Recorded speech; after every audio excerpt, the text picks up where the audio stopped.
tout ça et pour servir rien du sous na eloko te malamu mutu wana tanga zaki na bomoy bala kisainzela oyo ko pesa ebo moy na seko Pierre azalaki na nyonso Pierre azalaki na mbongo Pierre azalaki na baninga Pierre azalaki na mayele Pierre azalaki na matériel Pierre azalaki na mwasi pe na bana mais Pierre abande kozanga Yesu le jour là Pierre abimisi makasi na nyonso abimisi expérience na ye mayele na ye ba matériel na tiango wana azu équipe na ya sur terrain va travailler toute la nuit de le Seigneur va échouer ils n'ont rien reçu ils n'ont rien péché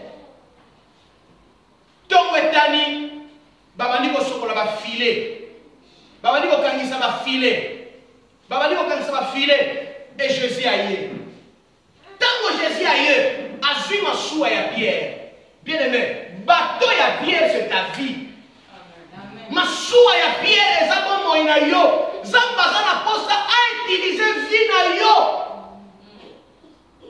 zamba zana posa akota na masuwa na yo ana posa akota na bombo na yo ana posa a changer histoire ya vie na yo de le Seigneur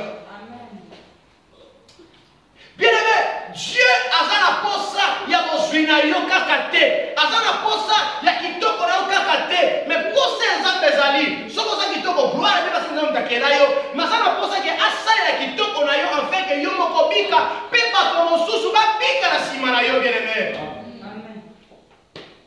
zamba zana posa na masuwa na yo abikisa batebele peti kondenga na ke abikisa pe yo moko Bible lobi Yesu akina masuwa Pierre Yesu atesa ngame pa ina bato alifuta Pierre asenga ke mbongo te mais quand même ekozala malamu te oseli masuwa ya mutu oyo mutu mobimba zwe loko te alokiti okeka na ndengwana sans que on motive bien aimé comme motivation Yesu aidisi Pierre dandanga italanga resika talanga Yesu aidisi Pierre zwa boîte na yo kende nango na kati ya mozindo ya ebale pezwa filet sala nini bwaka bien aimé eloko ezangaka biso lisusu mais je sais que nanga na malamu nayebi te lokola Pierre ayebaki makambo pêche malamu je sais que Pierre abale kopesa na bandela mai te nayebi ke Pierre na mayele oyo aza na yango apeshaki kaka na kati ya mozindo ya mai mais ntango Yesu aye na bomo ya Pierre lisambo échange lisolo ya Pierre échange kaka bisika oyo aeshuwaki bisika wana réussir avec l'église kaka place oyo Pierre alelaki se place na Pierre asepeli kaka place oyo Pierre ayokoki soni kaka place na Nzambe apesa Pierre lokumu pa place Pierre abande kolela yango kaka place Pierre a comme koseka bien aimé Bible lobi ete Nzambe bisi Pierre Yesu bisi Pierre abi Pierre pour ça va soir na kata mozindo ya mai zwa file na yo bwaka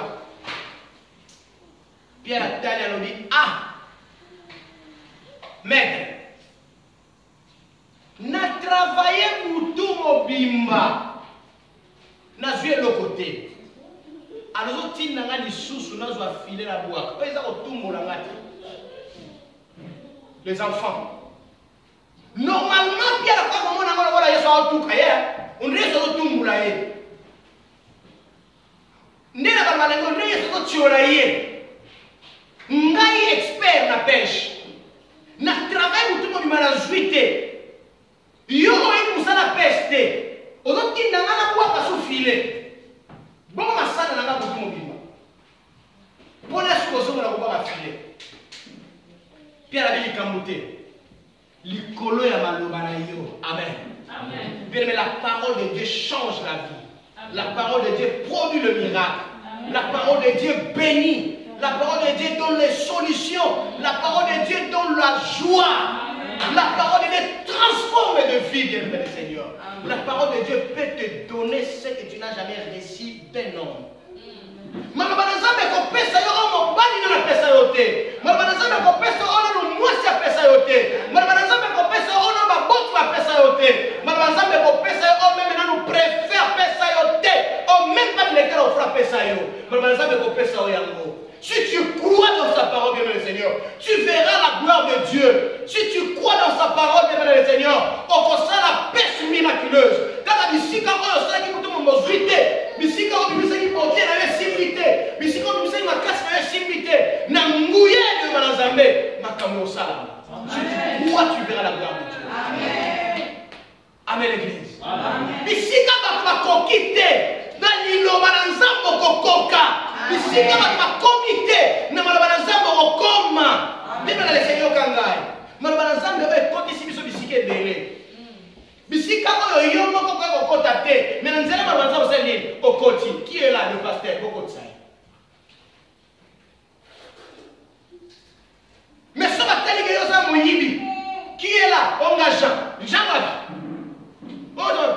bon dis-lui que je suis occupé na on se voit après. Bando banda qui est le monde ni va conduire a mis la porte pour toi sur ta parole, bien aimé, prends la parole de Dieu. Tiens, on est si qu'elle bosse à Vinayo. Parce que non seulement la parole, mais quand tu prends la parole de Dieu, tu le mets dans ta vie. Quand tu crois à la parole de Dieu, bien le Seigneur, je t'assure que tu crois à la personne de Jésus-Christ. Si tu crois en lui, ta vie ne restera pas la même. Vie va changer. Les choses ne vont pas être sous. Okubongwa na moto ya esengo.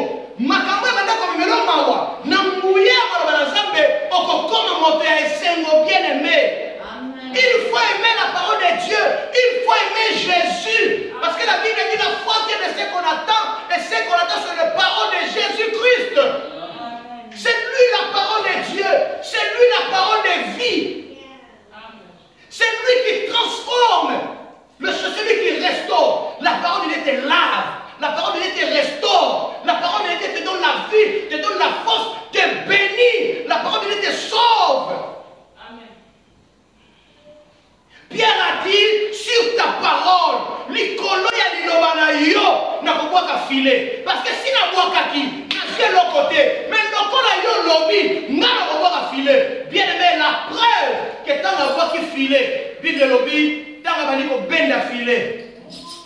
A sentir que filet oyo eza sous vidité et tondi na bambisi a bendi a kokite filet bando kende boite bandi kodinga yesu alobi na ye benga baninga na yo baya kosunga yo bien aimé dans le Seigneur tu as une mission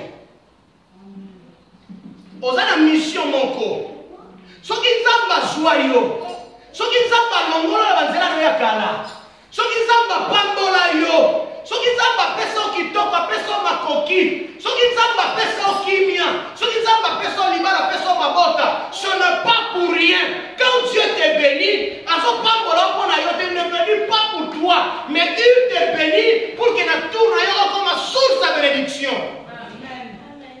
Azo pambola yo pas pambola mana simana yo ne soyez pas égoïste bien le Seigneur quand Dieu te bénit ce n'est pas pour toi la bénédiction mais c'est pour plusieurs mais c'est pour nous cette bénédiction quand Dieu me bénit ce n'est pas pour moi mais c'est pour nous. Yesu alobi na Pierre benga baninga na yo balaye na copte me bakoti droit de l'air et fonctionner. Alléluia. Amen.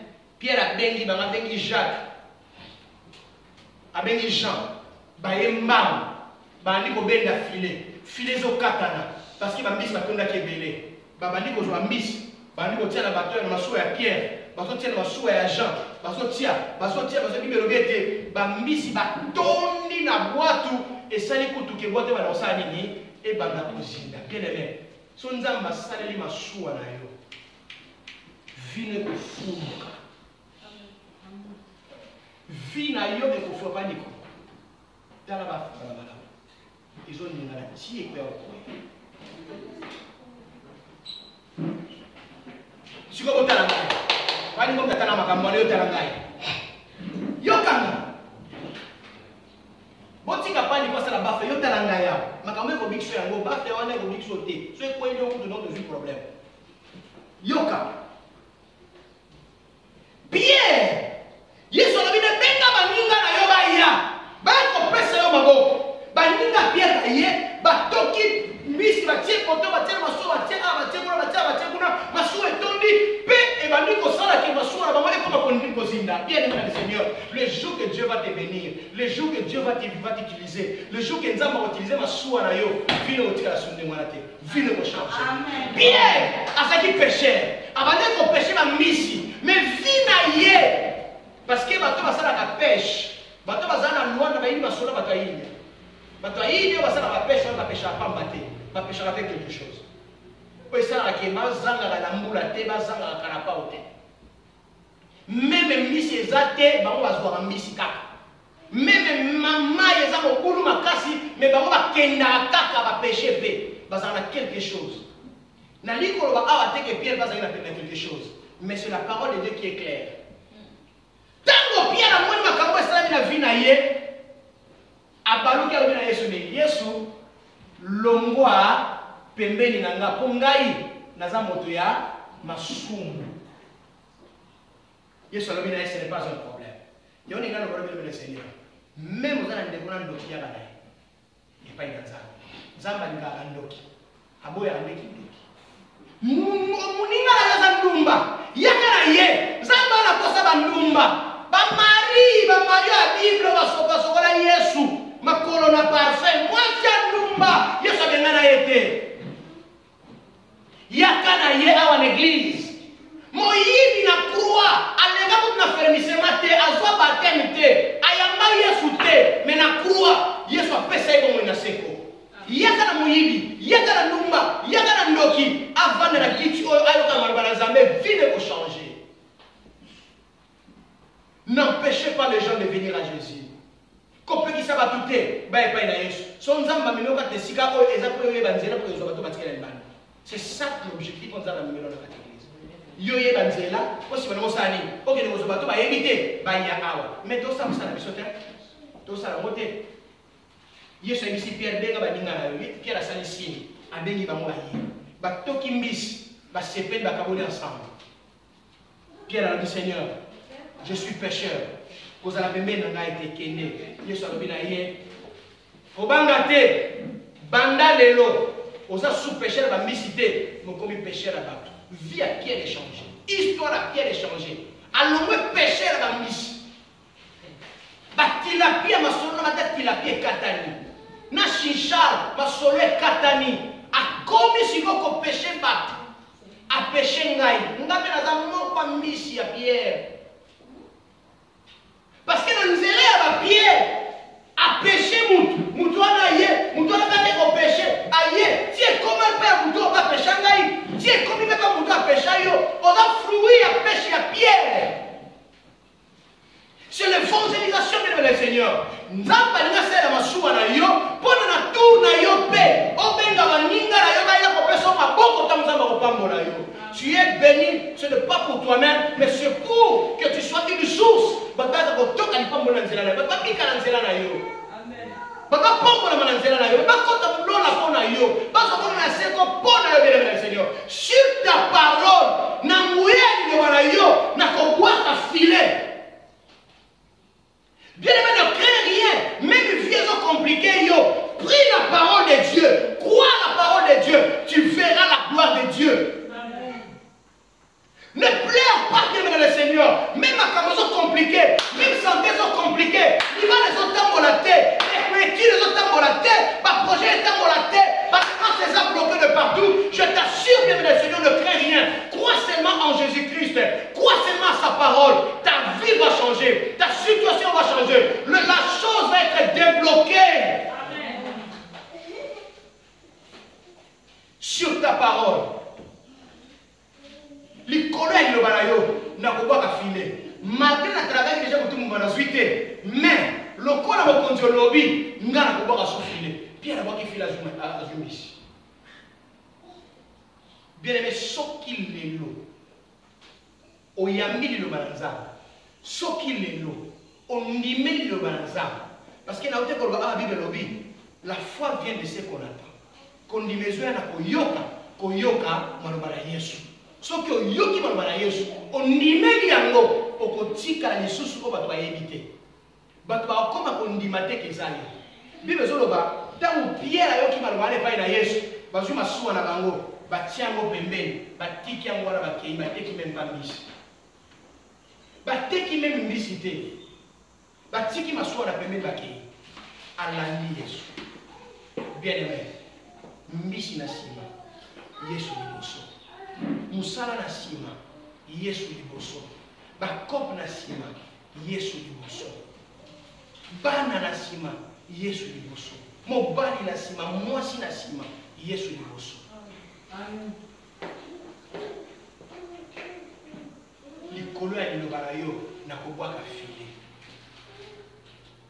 soki ondimi maloba na Nzambe Bible elobi ete soki bato mibale bandimi basangani mpe basengi eloko epai na Nzambe Nzambe apesa bango bien-aimé ndima mpe beka tembe te na maloba na Nzambe omona ndenge vida yo ekochange. Amen. Amen. Amen. Amen. Amen. Amen. Amen. Mettez-les sur vos cases.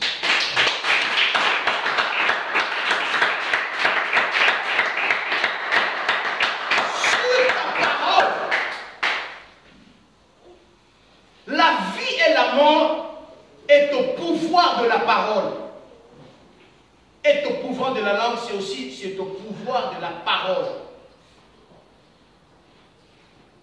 Bien-aimé, priez la parole de Dieu. Déclarez, Malobanzam. Quand tu pries la parole de Dieu, tu verras le miracle. Quand tu utilises la parole de Dieu comme ton arme, tu verras la victoire. Ce que je suis Malobanzam, comme nous qui bien-aimé, et l'homme est à nous. Soko zwi maloba na Nzambe kati na yo ondimeli yango okomona likambo okomona ndenge makambo ekochange.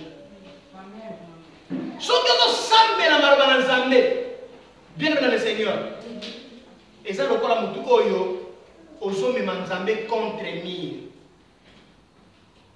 parce que ozotouche na bapoint essentiel. Aux autres toucher, parce que la parole de Dieu, c'est le promesse.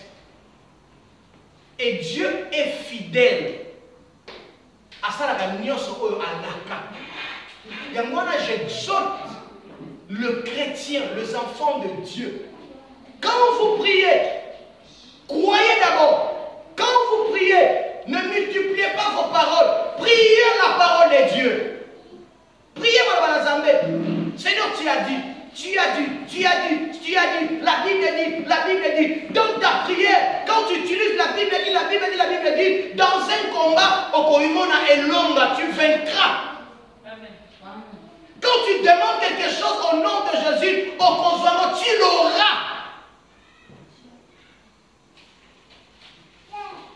Et quand tu déclares des paroles liées à la parole de Dieu, et qu'au salama, et qu'au salama, sur ta parole, je lancerai le filet. Likolo ya lilobalayo, na kobwaka monyama, abwaki mbisi boye, bambisi abogo. Olingi vina échanger. Olingi omona likamo na vina, olingi omona lipango na vina yo. Olingi omona bana bazwa kimia, olingi omona libana bazwa kimia, olingi omona zwa ose na epai na Nzambe, c'est facile et simple. Crois en Jésus-Christ et crois à sa parole. Amen. Aux annonces de la proposition. Zamba. Amen. Bien le mot qui va le faire. Cause la carte va le faire sur un bon côté. Au qui va le faire.